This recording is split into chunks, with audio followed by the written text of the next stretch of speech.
Black omen, won't you end? These battles are real lame. Black omen, won't you end? Won't you end?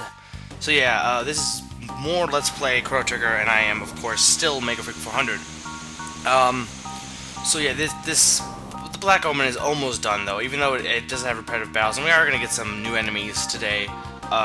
It's only been 3 videos, but it's going to end pretty soon. Tomorrow's going to be actually a lot of major battles. But for today's episode, we have aliens and blobs. Aliens are the guys on the left and right, and blobs are the ones in the middle, who kind of look like fishy thingies. Aliens don't look that much better either. Anyway, aliens, if you attack them physically, they will counterattack you with an instant death move.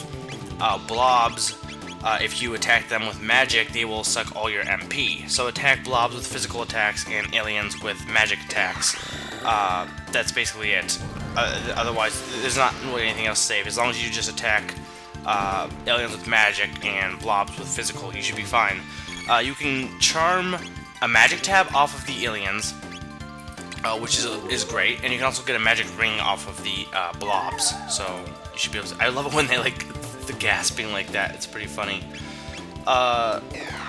Anyway, so this week I've been quite busy working with. I told you I was in post-production class, and we have to actually film for that class. So we did a film, and it was quite stressful, and I was, behind. The editing process was quite fun, but the actual filming was a little bit of an issue. So one of the things, the whole thing was about doing a documentary about film terms, film techniques, and doing certain techniques, and that, not only that, but just that whole concept of techniques. And then a conversation I had with a friend the other day, an in-depth conversation. We have this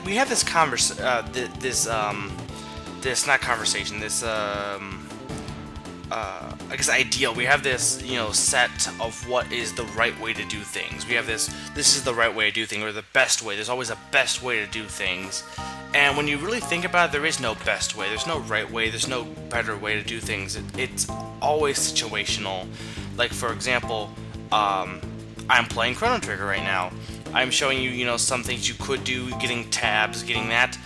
You could challenge yourself. You could say, I'm going to not fight any enemies at all and be really underleveled. I'm going to challenge myself in my abilities. Is that wrong to do that? Is it bad? Is that a wrong way to play this game? Without,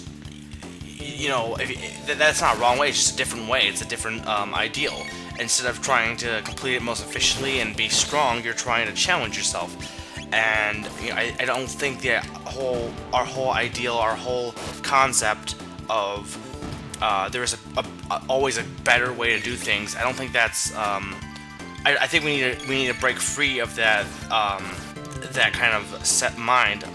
Filmmakers, there's things, they have these rules or sets of rules that most filmmakers follow, but they break them. Like, one of the things was one of our professors was talking about how I think it's Mad Men, but it might be something else. But there's it's a TV show, and it uses fluorescent lighting, and usually you don't use fluorescent lighting in TV or movies because they really suck.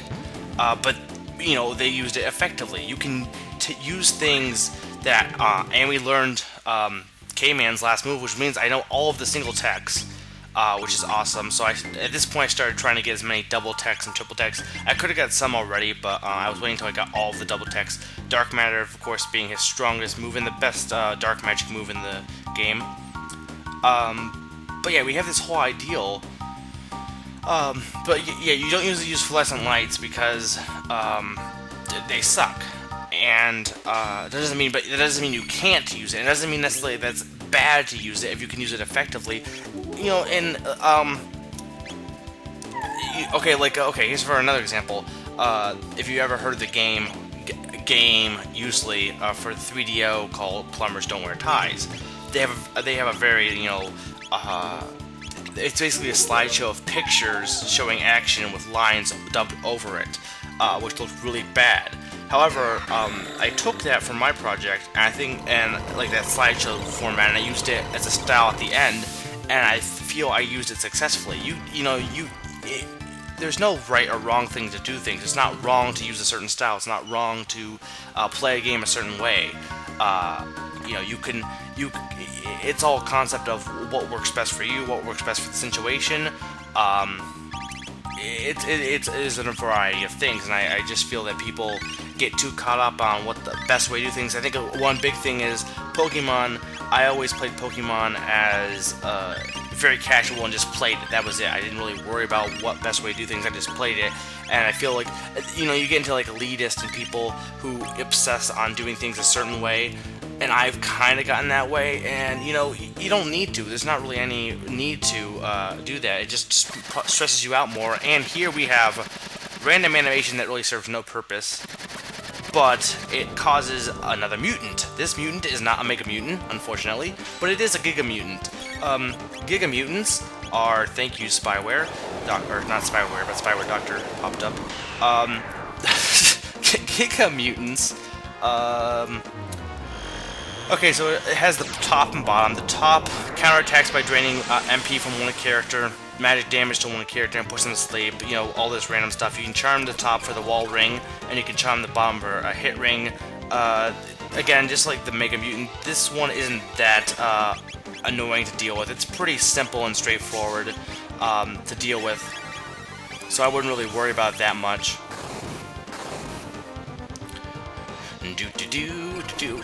Oh, is that like its tongue, or I mean like a mouth? I never really even noticed the fact that it had like a little tube coming out. It's kind of odd looking. What else has been going on? Oh, Black and White is Pokemon Black and White is actually set out to come out this week, I believe.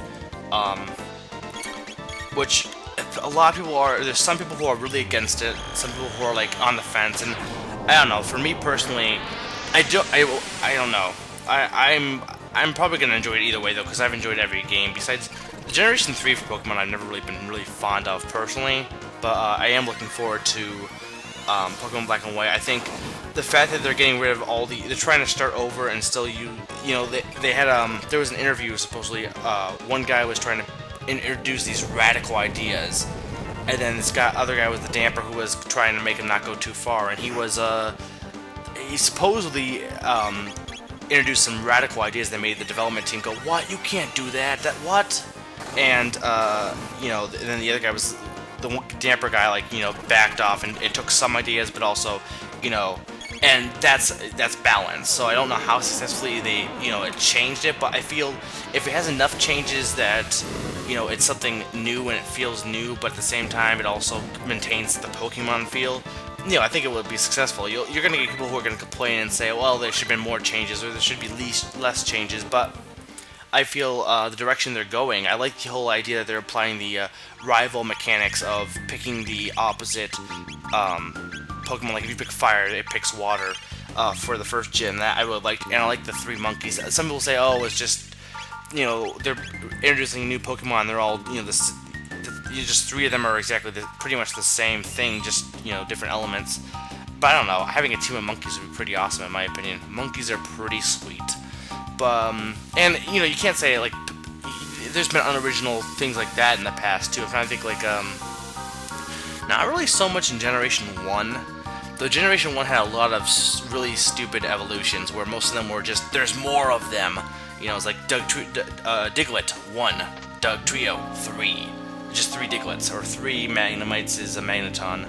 It was pretty uncreative evolutions for some of the Generation 1 Pokemon.